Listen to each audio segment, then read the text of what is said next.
দাদি বাড়িতে এসে আমাদের প্রথম কাজ হচ্ছে গিয়ে মুরগিগুলোকে ওদের ঘর থেকে ছেড়ে দেওয়া। আর আমার ওইটা করতে অনেক ভালো লাগে। দাদা বাড়ি এখানে কত সুন্দর সুন্দর জিনিস, এটা আমি কখনো আগে থাকায় দেখিনি। আর এদিকে আমাদের এখানে দাদার ঘরে একটা পুকুর আছে, সুন্দর বড় একটা, অবশ্য একটা বাড়িও আছে দোতলা, আর একটা মুরগির ফার্মও আছে। তারপর আমার দাদা অনেক সুন্দর সুন্দর গাছ লাগিয়েছে। আর এত গাছ আমি আগে কখনো ঢাকায় দেখিনি। এইদিকে লিচু গাছ আছে, আম গাছ আছে, অনেক গাছ আছে, নারকেল গাছ, ডাব গাছ, অনেক গাছ। তারপর এদিকে শিম গাছ, মালটা গাছ আছে। তারপর আমরা ওই গাছ থেকে খেতেও পারি। আবার লেবু গাছ, মেহেদি গাছ, হ্যাঁ অনেক গাছ আছে।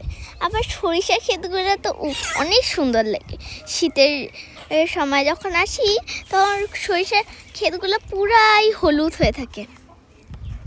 তারপর আর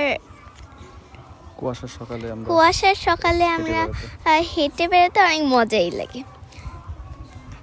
আবার মাঝে মধ্যে এইদিকে রোদও ওঠে না, তবুও মজা লাগে। আবার মাঝে মধ্যে রোদও ওঠে। আচ্ছা, তাহলে এই পর্যন্ত আমাদের ভিডিও। আল্লাহ হাফেজ।